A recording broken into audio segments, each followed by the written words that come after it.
The council chamber floated in the void between stars, a massive structure built by a dozen different species. Inside, representatives from across the galaxy gathered for a meeting that happened only once every 50 years. The topic was always the same: what to do about the humans. Ambassador and stood alone in the human section of the chamber. His formal uniform felt too tight. He had practiced his speech for months, but now his hands were shaking. Around him, hundreds of alien beings whispered and pointed. Some had tentacles, others had wings. A few were just clouds of glowing gas, but all of them were staring at him. High Chancellor spread his forearms wide. His feathers shimmered blue and gold under the chamber lights. "We will now hear from the human representative," he announced. His voice echoed through the vast space. And stepped forward. "Thank you, Chancellor. I come here today to ask a simple question. Why can't we visit your worlds? Why can't you visit ours? For 300 years, humanity has been alone. We have followed every rule. We have stayed in our space. We only ask for friendship." A wave of nervous sounds filled the chamber. Clicks, whistles, growls, and tones that he couldn't identify. The translator device in his ear struggled to keep up. "The human asks why," said slowly. "The answer is the same as always. Your space is unpredictable, your people are difficult to understand." "But what did we do wrong?" and asked. His voice cracked with frustration. "Just tell me what we did." An old crystalline being named rose from his seat. He was ancient, thousands of years old according to rumors. His body reflected light in strange patterns. "Young human, your people terrify us, not because you are violent, not because you are weak, but because you are impossible to predict. 3 centuries ago, we tried to make contact. What we saw, it disturbed us deeply." And opened his mouth to respond, but raised a wing. "This discussion is over. The quarantine remains. Ambassador, and you may return to Nexus Prime." The meeting ended, and walked back to his small quarters on the station, defeated once again. Across the galaxy, Commander Sung guided his ship through the border zone. The Wanderer was one of only 12 human vessels allowed to leave human space. They carried trade goods, messages, and occasionally passengers, but they were never allowed to stray far from the designated paths. "Commander, we're approaching the checkpoint," his navigator called out. Sung nodded. He had done this journey 100 times. Every time, alien patrol ships watched them like hawks watching mice. Their sensors tracked every movement. Their weapons stayed locked on target until the Wanderer crossed back into human space. "Send them our cargo manifest," Sung ordered. "Let's get this over with." The checkpoint station loomed ahead, a ring of metal and lights. Alien ships surrounded it, keeping watch. Sung wondered what they thought humans would do. Attack? Run? Humans just wanted to trade and talk, but the galaxy wouldn't let them. His communications officer looked up. "Sir, the trade delegation from the system just canceled their meeting. Again." Sung sighed. "That's the third one this month. Did they give a reason?" "The usual, something came up. Unexpected complications. They'll reschedule soon." But they never did. Sung had learned that over the years. The aliens would arrange meetings, sign contracts, make promises. Then at the last moment, they would disappear. It was like they wanted to engage with humans but couldn't bring themselves to do it. "Take us home," Sung said quietly. "There's nothing for us out here." Back at the Galactic Council, called a private meeting. Only the senior members attended. They gathered in a secure room where no one could overhear. "We need to make a decision," said. "The humans are patient, but that patience won't last forever. They grow stronger each year. Their colonies expand. Their technology advances. If we don't act soon, they may decide to act first." His crystalline body pulsed with dim light. "I was there at the first contact. I saw them with my own eyes. I still have nightmares." "Tell us again what you saw," urged a council member from the back. His voice became distant, remembering. "We approached their home world with peace.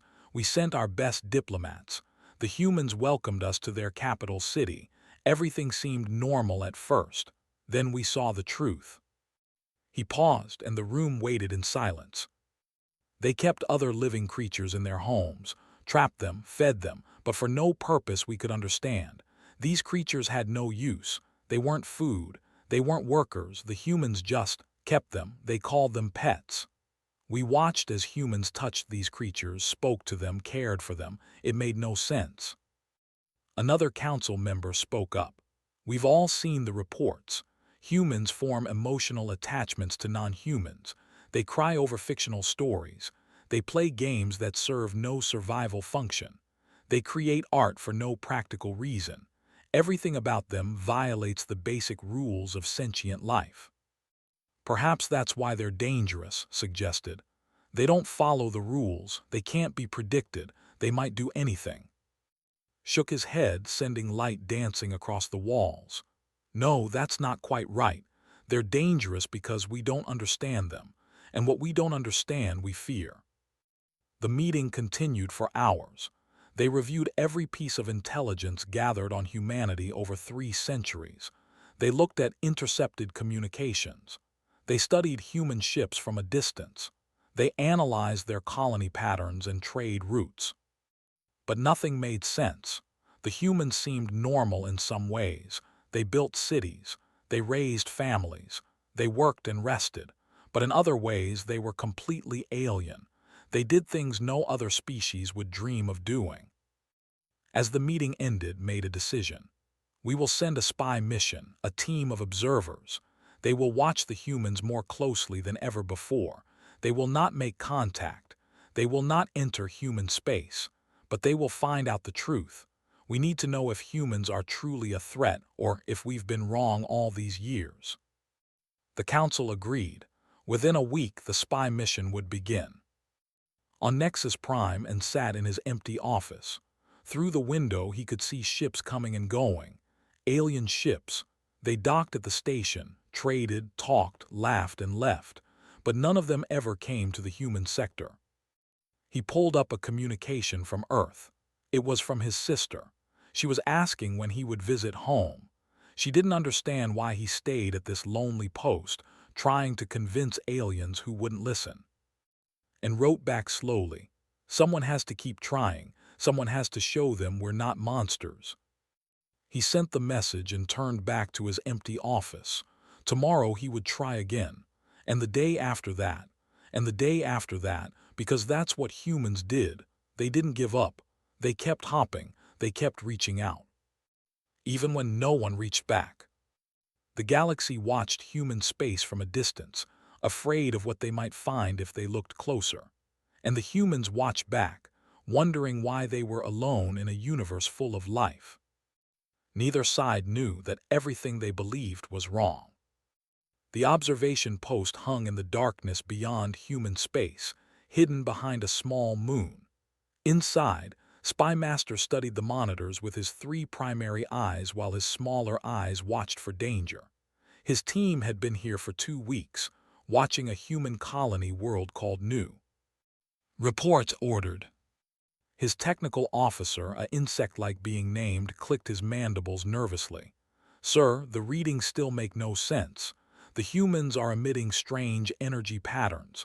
Not weapons, not shields. It's almost like communication, but with what?" Shifted his form slightly, a habit when he was thinking. His species could change shape, which made him perfect for spy work. "Show me." The main screen lit up with a view of a human research station on the planet's surface. A human female worked inside, surrounded by plants from other worlds. She wore a white coat and moved between tables, checking each plant carefully. "This is Dr. Boram," explained. She studies alien plant life." "What's unusual about that?" asked. "Watch." On screen, Boram stopped at a plant with purple leaves. She touched it gently, then leaned close. Her lips moved. The observers had audio, but they had trouble believing what they heard. "Good morning, little one," Boram said to the plant. "You're looking much better today. I think you like the new soil mixture." The observation team fell silent. "She's talking to it," whispered. "She talks to all of them every day. She even plays them music." Another monitor showed a different scene. A human child named Heijin ran through a park in one of New cities. Running beside the child was a creature with 4 legs, fur, and sharp teeth. A predator, but instead of attacking, it seemed to be playing. "That's a domesticated wolf variant," explained. "Humans call them dogs. They keep them in their homes." The creature could kill the child easily, but instead it obeys commands and shows affection. Watched as Heijin threw a stick. The dog ran after it, brought it back, and dropped it at the child's feet. The child laughed and threw it again. Over and over they repeated this meaningless action. Y asked, "What's the purpose?" No one had an answer. Over the following days, the observation team compiled more data. Each discovery was more confusing than the last. They watched humans spend hours staring at screens, experiencing fictional stories. The humans would cry when the stories were sad. They would laugh when nothing was actually funny. They invested emotional energy into events that never happened to people who didn't exist. They watched humans create art, paintings, sculptures, music, and writing. None of it served a survival function. None of it provided food or shelter or safety. Humans just made it because they wanted to. They intercepted human communications and found something even stranger. Humans formed groups based on shared interests rather than family ties or survival needs. They called these groups friends. Friends would help each other with no expectation of payment. They would share resources freely. They would risk themselves for each other's. "This is impossible," said after reviewing a week of data. "By every evolutionary rule we know, this behavior should not exist. Sentient beings act for survival and reproduction. Everything they do should serve one of those goals. But humans, they do things for no reason at all." Was beginning to understand why the galaxy feared humans. Not because they were violent or aggressive, but because they broke every rule of how intelligent life should behave. On New, Boram didn't know she was being watched. She hummed a tune while watering her plants. Her research focused on finding which Earth plants could grow in alien soil. Maybe someday, humans and aliens could share agricultural technology. Maybe they could help each other grow food. That was her dream, anyway. A dream of cooperation and friendship with beings from other worlds. Her assistant, a young man named One, entered the greenhouse. "Dr. Boram, the new samples arrived from the Nexus station, but the alien sellers wouldn't deliver them personally. They left them at the drop point again." Boram sighed. This always happened. Aliens would sell to humans, but they wouldn't make direct contact. Everything happened through automated systems or at a distance. "Did you thank them anyway?" she asked. "I sent a message," One confirmed, "but I don't think they read it." Boram touched one of her plants gently. "Someday they'll understand we mean no harm. We just have to keep showing them kindness." In orbit above New, the observation post recorded everything. They watched as Boram cared for plants that weren't even from her world. They recorded her messages of thanks that went unanswered. They noted her patience and continued kindness despite rejection. And they found it terrifying. "She persists even when there's no benefit," said slowly. "She expends energy on beings that can't reciprocate. This suggests either stupidity or a level of strategy we can't comprehend." "Perhaps it's a trap," suggested another team member. "Perhaps humans act kind to lower our defenses. Then when we trust them, they strike." But the evidence didn't support that theory. Humans had been isolated for 300 years. They hadn't attacked. They hadn't even tried to break the quarantine. They just waited and kept being kind. The team switched their focus to Heijin's family. The child lived with 2 adults, presumably parents, and the dog. They also had 2 small creatures in a glass container. Fish. Aquatic animals that served no purpose except to swim in circles while the family watched. The child speaks to the dog as if it can understand complex language, reported. The child assigns emotions and thoughts to the animal, treats it like family. They watched as Heijin's family ate dinner together. They didn't just consume nutrition. They talked. They laughed. They shared stories about their day. The dog sat nearby, and occasionally someone would give it food from their own plate. They're feeding a predator from their own meal, observed, while the predator produces nothing of value. Perhaps the predator provides protection, someone suggested. But analysis showed that human homes had advanced security systems. They didn't need a dog for protection. They kept it for another reason entirely, a reason that made no logical sense. The observation team expanded their surveillance. They watched human entertainment, which proved even more disturbing. Humans created elaborate simulations of their own destruction, movies where aliens invaded Earth, games where humans fought zombies or monsters, stories where humanity faced extinction. They imagined their own deaths for fun, said, his voice full of disbelief.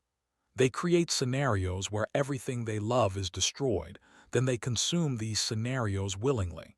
They even pay money for it. Felt a chill run through his malleable form. What kind of species did this? What kind of mind worked this way?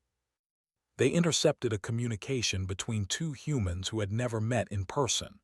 The humans lived on different planets, thousands of light years apart. They talked through video screens, sharing details of their lives. They called each other friends. They seemed to genuinely care about each other's. One human was sad because their dog had died. The other human, who had never met this dog, cried with them. Cried for an animal they never knew, trying to comfort a person they had never physically touched. Emotional connection across impossible distances, muttered.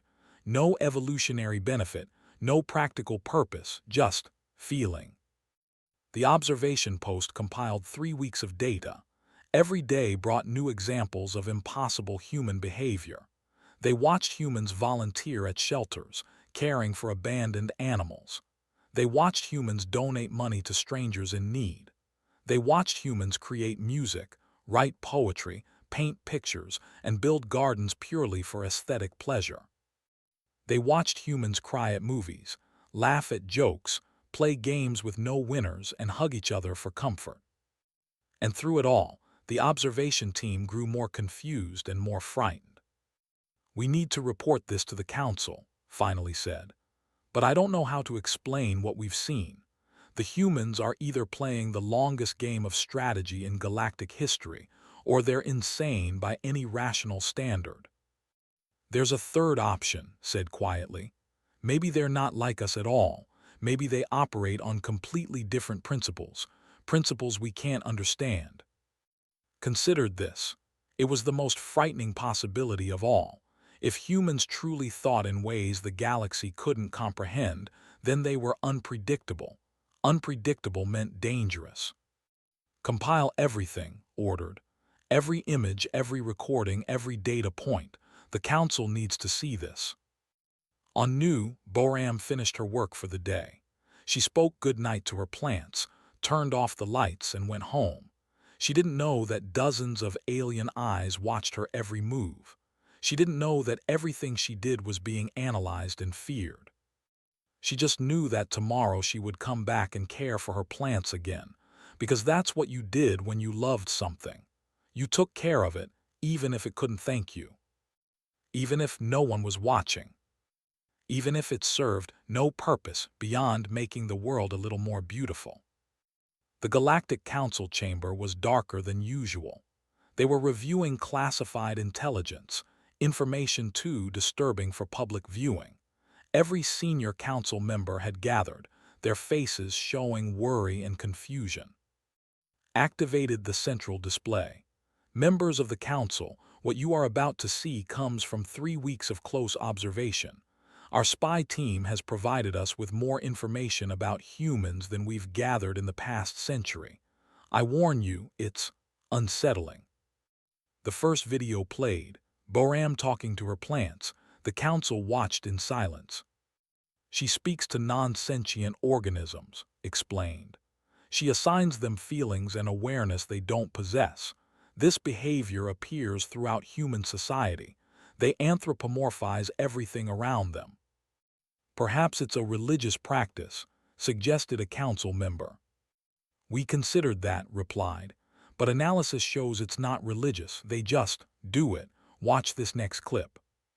The screen showed Jin playing with the dog, throwing the stick over and over. The child's laughter filled the chamber. The child wastes energy on repetitive, purposeless action, continued.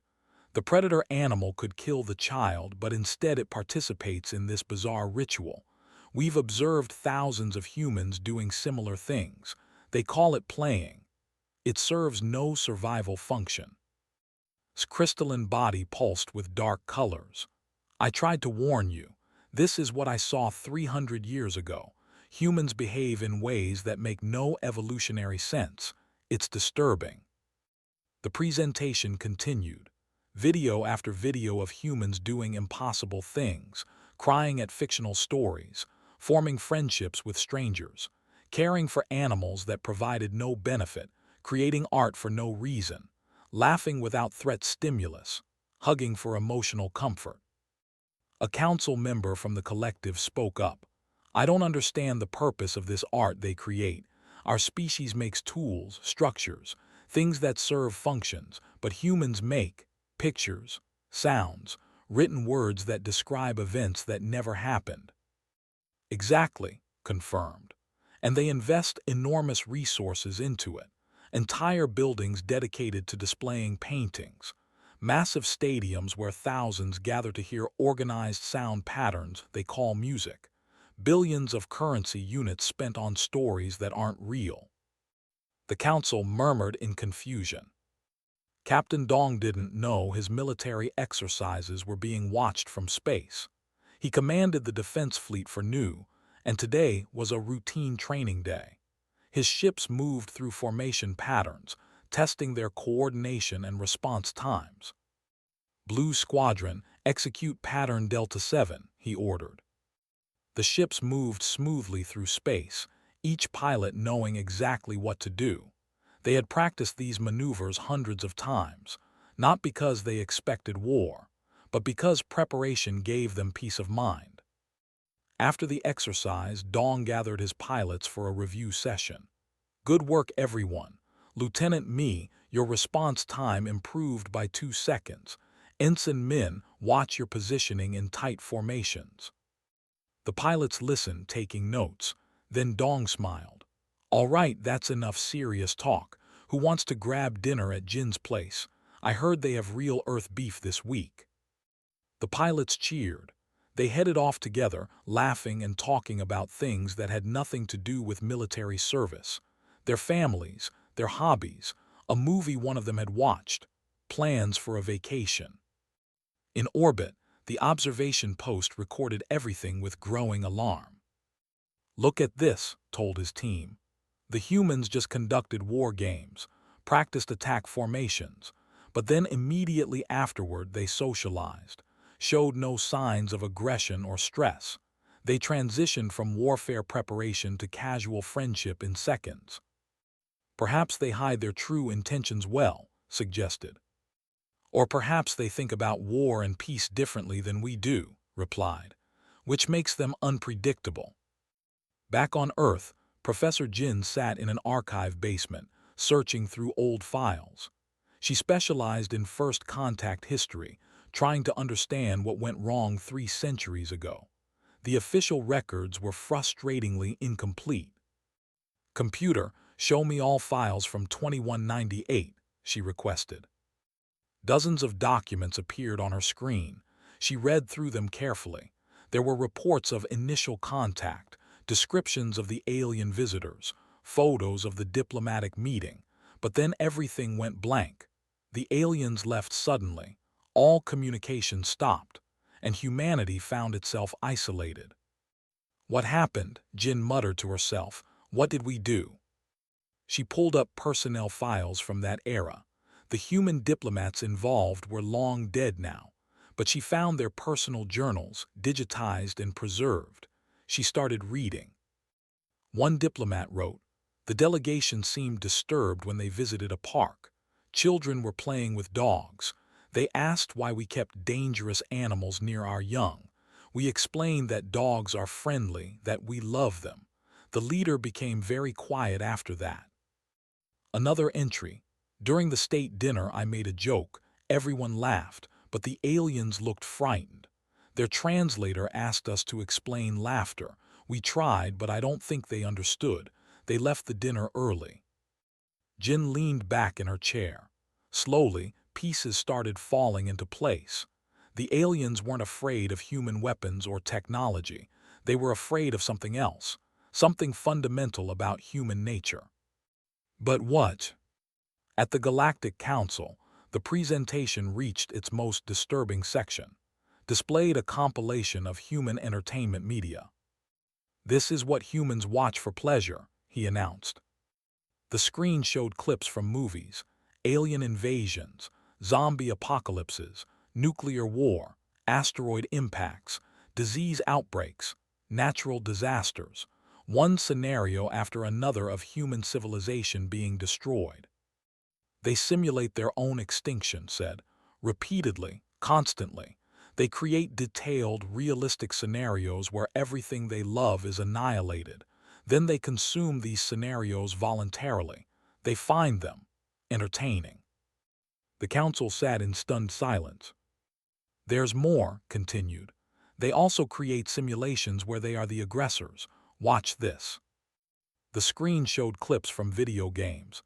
Human soldiers fighting aliens. Human spaceships destroying entire planets. Humans conquering galaxies. "These are games," explained. "Simulations that human children play. They practice warfare against species that look remarkably similar to some of us, and they do this for fun." A council member stood up, her tentacles waving in agitation. "This is proof. They're preparing for war against us. They've been planning it for centuries." "Perhaps," said carefully, "or perhaps not. The truth is, we don't know. That's what makes them so dangerous. We can't predict their intentions because their behavior follows no logical pattern." Spoke up his ancient voice, tired. "I have lived for 3,000 years. I have met hundreds of sentient species. Every one of them followed certain basic rules. They sought resources. They protected their young. They formed alliances for mutual benefit. They acted rationally. But humans, they don't follow the rules. They act on emotion, on sentiment, on abstract concepts like kindness and love that provide no survival advantage." "So what do we do?" asked the representative. "Do we prepare for war? Do we strike first?" "No," said firmly. "Violence would only confirm their apparent belief that the galaxy is hostile. We maintain the quarantine. We watch them. We wait." "Wait for what?" someone asked. "For them to reveal their true nature," replied. "Sooner or later they'll show us what they really are, whether that's friend or foe." The meeting ended with no clear resolution. The council members left confused and worried. They had more information about humans than ever before, but they understood them less. That night Dong sat in his quarters on his flagship looking at photos on his daughter's birthday party, his son's graduation, his wife in her garden, simple moments of joy and love. He had no idea that alien intelligence agencies had classified him as a potential threat. He was just a man doing his job, trying to protect his home so his family could live in peace. Boram lay in bed, reading a book about ancient Earth forests. She dreamed of someday showing alien visitors the beauty of nature, of teaching them how humans cared for other living things.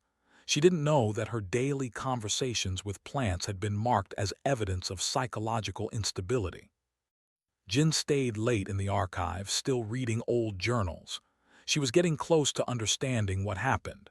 The aliens saw humans do something normal, something perfectly natural to human thinking. But to them, it looked wrong, disturbing, dangerous. "We're not speaking the same language," Jin whispered to the empty room.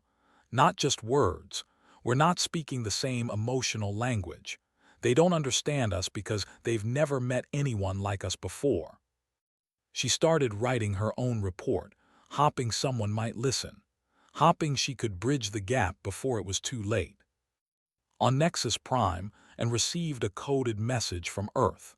The intelligence services wanted him to be prepared. They had detected increased alien surveillance. Something was happening. The galaxy was paying more attention to humanity than ever before. And looked out his window at the empty hallways of the human sector. 300 years of isolation. 300 years of misunderstanding. How much longer could it continue? He sent a message to his superiors. Request permission to make another formal address to the council. We need to explain ourselves. We need to make them understand. The response came back quickly. Permission, any direct contact might escalate tensions. Maintain current protocol. Wait. Always waiting. That was humanity's burden now. Waiting for the galaxy to stop being afraid. Waiting for someone to ask questions instead of making assumptions. Waiting for a chance to show that everything the aliens feared about humans was just a misunderstanding. But the waiting was getting harder, and patience, even human patience, had its limits. The horizon's edge shuddered violently as another system failed. Warning lights flashed red across every panel. Engineer Me crawled through a maintenance tunnel. Her hands burned from trying to fix a plasma conduit that had ruptured without warning. "Captain, this is me," she gasped into her communicator. "The primary and backup engines are gone. Coolant system is leaking. Life support is down to emergency reserves." Captain One's voice crackled back, strained and worried. "How long do we have?" Me looked at her diagnostic pad. The numbers were bad, really bad. Maybe 6 hours, less if another system fails. The horizon's edge was a small transport ship carrying 15 crew members and cargo from Earth to one of the outer colonies. They had been traveling through a safe corridor, nowhere near human borders. But space didn't care about safety. A random micrometeoroid had struck them at just the wrong angle, cascading into multiple failures. Now they were drifting in neutral space, dying slowly. Doctor, the ship's medical officer, moved through the crew quarters checking on everyone. 3 people had injuries from the initial impact. Nothing fatal yet, but without proper life support, that would change. The cold was already seeping in. "We sent the distress call," Captain One announced to the crew. "Standard protocol. Any ship in range should respond." But everyone knew the truth. They were far from human space. The only ships in range would be alien vessels, and aliens didn't answer human distress calls, not in 300 years. Me kept working despite her burns. Maybe she could get just one engine running, just enough power to limp to safety. She pulled herself deeper into the machinery, ignoring the pain. 40 light-years away, Rescue Captain Aura received the distress signal. Her ship, the Graceful Dawn, was the closest vessel. Standard galactic law required her to respond to any distress call, but this was a human ship. "Captain, what are we doing?" her first officer asked nervously. Aura stared at the signal data. 15 humans, dying. She could reach them in 2 hours. She had the capacity to save them all, but regulations said to stay away from humans. Unofficial policy said humans were dangerous. 3 centuries of fear said to let them handle their own problems. But galactic law was clear. All sentient life deserved rescue. "Plot a course," Aura ordered. "Maximum speed." "Captain, the Council will." "I know what the Council will say," Aura interrupted. "But I won't have 15 deaths on my conscience. Prepare the medical bay and isolation quarters. We're bringing them aboard, but we keep them contained." The Graceful Dawn jumped to faster-than-light speed, racing toward the humans. On the horizon's edge, hope was fading. 5 hours had passed. The temperature had dropped to near freezing. People huddled together for warmth, breathing shallow to conserve oxygen. had put the injured in medical stasis to buy them time, but it was just delaying the inevitable. Me had given up on the engines. She sat with the rest of the crew now, too cold and tired to keep trying. "I'm sorry," Captain One said quietly. "I'm sorry I couldn't get you all home." "Not your fault, Captain," Me replied, her teeth chattering. "Space is dangerous. We all knew the risks." Then the sensors beeped. A ship was approaching, a big one. "Is it?" someone asked. "It's alien," the navigator confirmed, his voice full of disbelief. "They're actually coming." Hope and fear mixed in everyone's hearts. Would the aliens help, or had they come for some other reason? The graceful dawn matched position with the horizon's edge. Aura studied the damaged human ship on her screens. It looked fragile, barely holding together. She could see the humans through their windows, huddled in the cold. "Extend the docking tube," she ordered. "But keep the quarantine field active. We help them, but we stay safe." Her crew moved carefully, connecting the ships. The humans would be brought aboard through a sealed corridor, straight into isolated quarters. No direct contact, just rescue. On the human ship, Captain One gathered his crew. "Everyone stay calm. Follow my lead. Don't make any sudden movements. These aliens are saving our lives, but they're clearly afraid of us. Let's not give them a reason to regret helping." The airlock opened. Cold human air rushed into the warm alien corridor. One by one, the crew of the Horizon's Edge stumbled aboard the graceful Dawn. Me came last, helping carry the injured in their stasis pods. She glanced around at the alien ship. Everything looked organic, like the inside of a massive creature rather than a machine. The walls pulsed with soft light. The air smelled like flowers she didn't recognize. Then she saw them. The aliens. They watched from behind a transparent barrier, keeping their distance. So many different types. She saw ones with scales, ones with feathers, ones that seemed made of crystal, and ones she couldn't even describe. They all looked terrified. Me tried to smile, to show she was friendly, but the aliens flinched back when she showed her teeth. The humans were guided to their isolated quarters. A large room with basic furniture, food dispensers, and medical equipment. Everything they needed, but the door sealed behind them with a heavy magnetic lock. "We're prisoners," someone muttered. "We're alive," Captain One corrected. "That's what matters." Over the next day, the situation remained tense. The aliens wouldn't speak directly to the humans. All communication happened through automated systems. Food appeared through a slot in the wall. Medical supplies were provided for the injured, but no face-to-face contact. Worked frantically to treat the wounded. Burns, broken bones, hypothermia. He needed better equipment, but he made do with what the aliens provided. At least everyone would survive now. Me tried to communicate with their hosts. She spoke to the cameras she spotted in corners. "Thank you for saving us. We're grateful. Is there anything we can do to help you feel more comfortable?" No response. She tried again hours later. "We understand you're afraid. We don't know why, but we promise we mean no harm. We just want to go home."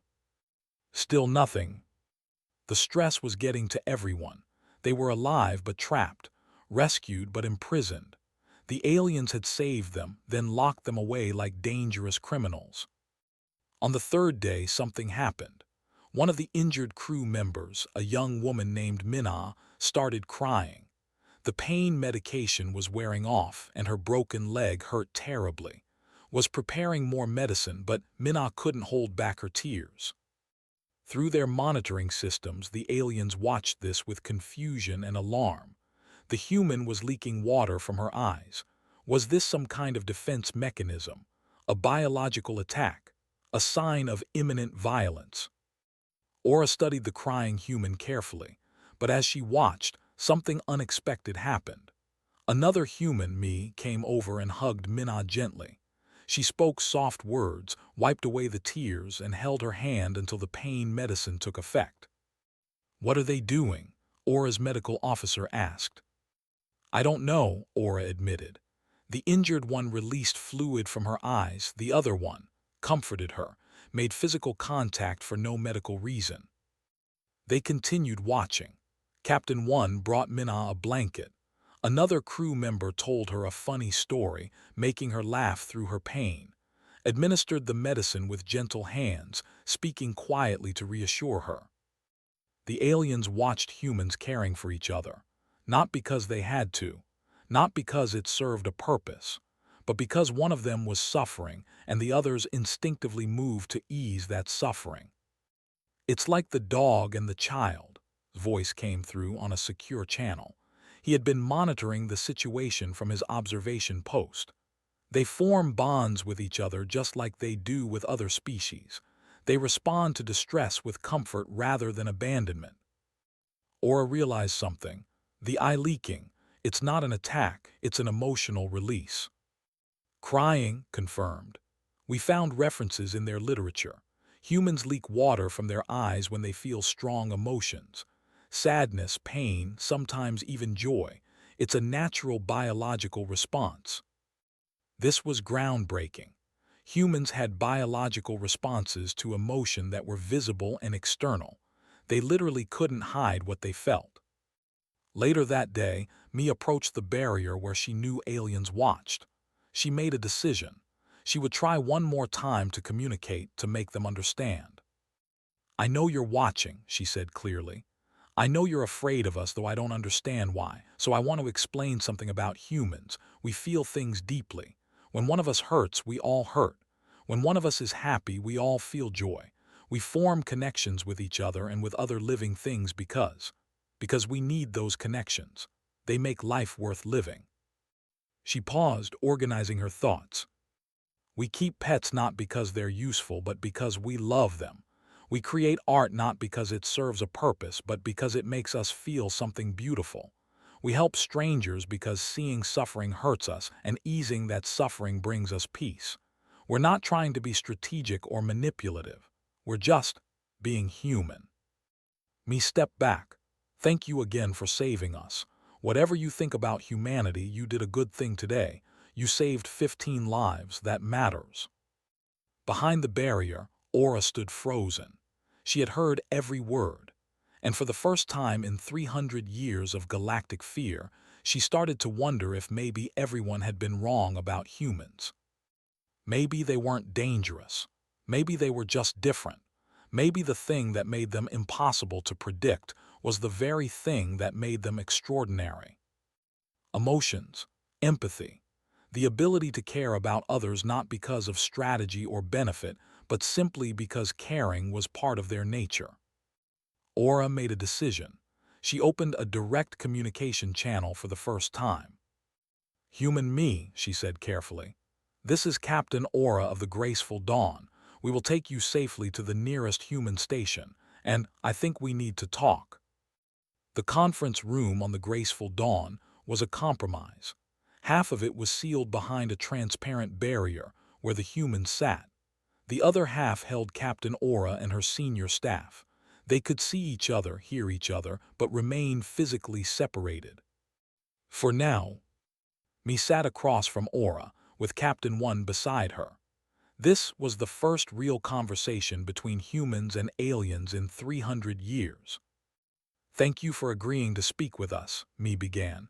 "We've wanted this for so long." Aura's feathers ruffled nervously.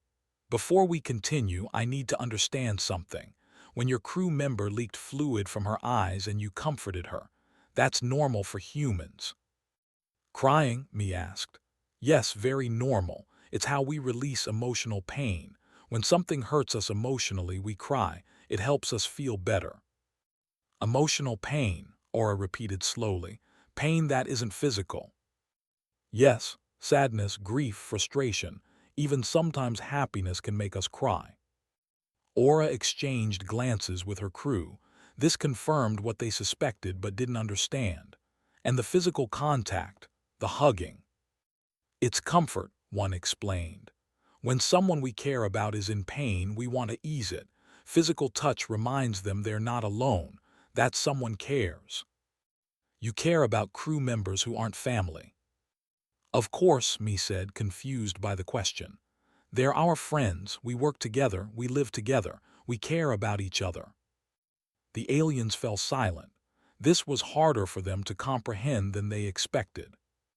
Thousands of light years away, Ambassador and received an urgent summons to an emergency council session. When he arrived, the chamber was in chaos. News of the rescue had spread. Aliens were arguing about what it meant. The humans were vulnerable, dying, and Captain Aura saved them, one council member was saying. Then the humans showed no aggression, no attempt to escape or take control. They just waited peacefully. It could be a trick, another argued, appearing weak to gain sympathy. Raised his wings for silence. We have a direct communication link with the graceful dawn. Captain Aura has requested permission to conduct an extended interview with the humans, to finally get answers. I propose we approve this request and broadcast the conversation to this council. The vote was nearly unanimous. Everyone wanted to hear this. Back on the graceful dawn, Aura gathered her courage. We need to ask difficult questions. 300 years ago, my people and many others observed humans and were disturbed.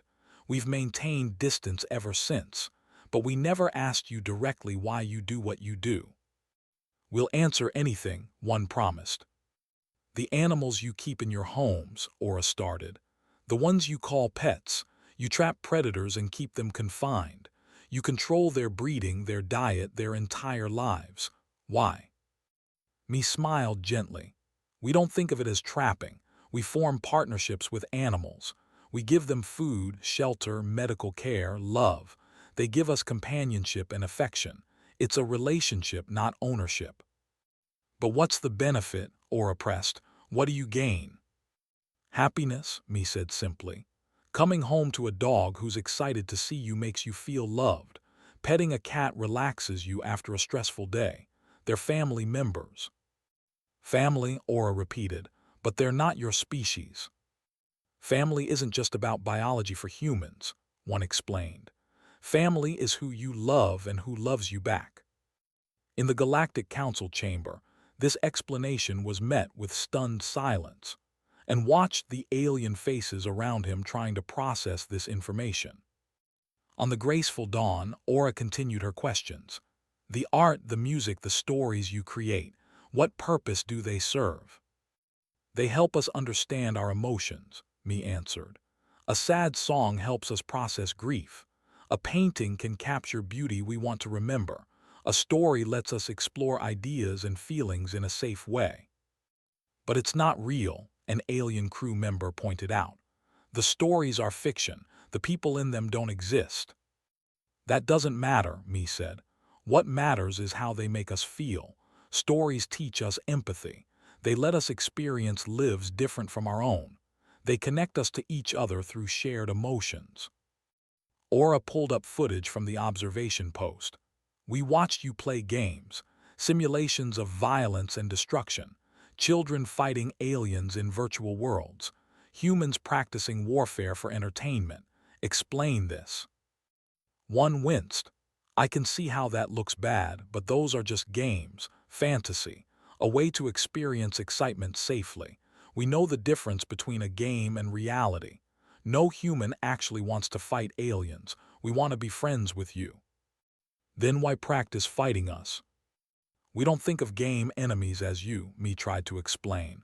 They're just obstacles, challenges. It's like solving a puzzle but more exciting. The alien appearance is just decoration.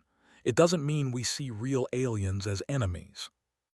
This was hard for Aura to accept, but she moved on. The crying, you said it's an emotional release, so humans experience emotions so strong that they manifest physically. Yes, one confirmed. Crying, laughing, blushing, trembling, our emotions affect our bodies. We can't always control it. That must make you very vulnerable, Aura observed. Everyone can see what you feel. Sometimes, me admitted. But it also makes us honest. It's hard to lie about emotions when your body betrays them, and it helps us understand each other. When I see someone crying, I know they need comfort. in the council chamber, stood up suddenly. His ancient crystalline form pulsed with sudden understanding. "I know what happened," he announced. "300 years ago when we visited Earth. I understand now." Every eye turned to him. "A human diplomat extended his hand to me," continued. "He showed his teeth in what I now understand was a smile. He wanted to make physical contact, a gesture of friendship. But to me, showing teeth means aggression. Physical contact with strangers is assault. I interpreted welcome as threat." He paused, his body cycling through colors of shame. "Later, we went to a park. Human children played with carnivorous beasts. The beasts could have killed them easily, but the humans seemed unconcerned. They touched the beasts affectionately, let them near their offspring. It seemed like insanity or supreme confidence in their ability to control dangerous things." His voice grew softer. "At dinner, humans consumed dead animal flesh while laughing and telling stories. For my species, eating is private, solemn, death is sacred. But humans made it social, joyful. They bonded over consumption of life. We found it disturbing. And finally understood. You saw normal human behavior through your cultural lens. Everything we did that seemed friendly to us looked threatening to you." "Yes," admitted, "and we never asked for clarification. We simply left and warned others to stay away." On the graceful dawn, Aura was reaching the same conclusion. "We've been afraid of you because you're emotionally complex. You form attachments across species lines. You express feelings openly. You care about things that don't directly benefit you. This is normal for humans." "Completely normal," me confirmed. "It's what makes us human. We connect with others, we empathize, we care. Is that really so frightening?" Aura thought carefully. "It's not frightening. It's alien. My species doesn't feel emotions the way you describe. We have loyalty to family, to clan. But we don't cry. We don't form bonds with other species. We don't create art for emotional reasons. We thought the way we exist was the only way intelligent life could exist." "But it's not," one said gently. "We're different from you. That doesn't make either of us wrong." "No," Aura agreed slowly. "It doesn't." She made a decision. She ordered the barrier lowered. Her crew gasped. "Captain, is that wise?" "We've been afraid long enough," Aura said. "Lower the barrier." The transparent wall slid down. For the first time, humans and aliens shared the same air, the same space, with nothing between them. Me stood slowly. She took a step forward. Aura didn't retreat. "May I?" Me asked, extending her hand. Aura understood. This was the gesture had misunderstood centuries ago, a handshake, an offer of friendship through physical contact. She extended one of her upper wings. Me gently grasped the wing tip, shaking it carefully. Both smiled. Aura no longer feared the display of teeth. In the council chamber, thousands of aliens watched this moment. The first friendly contact, the first mutual understanding, the first step toward ending 300 years of isolation. Stood, I call for a vote. Do we end the informal quarantine of human space? The vote was unanimous. Over the following weeks, everything changed rapidly. Captain Aura became a celebrity, the alien who first made peace. Me and the crew of the Horizon's Edge became ambassadors, sharing their story across the galaxy. Boram received her first alien visitor at her research station, a plant scientist from another world curious about her methods. They compared notes. They shared techniques. Boram taught her visitor about talking to plants, explaining it helped her focus and observe better. The alien found it strange but charming. Heijin's video of playing with a dog went viral across the galactic network. Billions of aliens watched in fascination as the child and animal played together. Many found it beautiful once they understood the context. Some alien species even started researching if they could have companion animals too. Commander Dong received an official apology from the Galactic Council. His military exercises had been misinterpreted as war preparation. Now allies understood it was simply professional training. He invited alien observers to future exercises to learn from each other. Professor Jin published her findings about the first contact incident. Her work explained how cultural misunderstandings created centuries of fear. It became required reading in schools across the galaxy, teaching the importance of asking questions instead of making assumptions. On Nexus Prime and stood in his office no longer empty. Alien diplomats came to visit now. They asked questions. They shared meals. They learned about humanity and humans learned about them. He received a message from his sister. "I saw you on the news. You did it. You showed them who we really are. Come home soon. We miss you." And smiled. Yes, he would go home. But first he had work to do, building bridges, forming friendships, showing the galaxy that humans weren't a threat. They were just people who cared deeply, felt strongly, and wanted to connect with others. That wasn't weakness. It wasn't danger. It was humanity's gift to the universe. The greatest misunderstanding in galactic history had finally been resolved, not through war, not through fear, but through conversation, compassion, and the courage to see past assumptions. Humans entered the galactic community at last, bringing with them their art, their emotions, their empathy, and their ability to form bonds with anyone and anything. And the galaxy, after 300 years of being afraid, finally welcomed them home.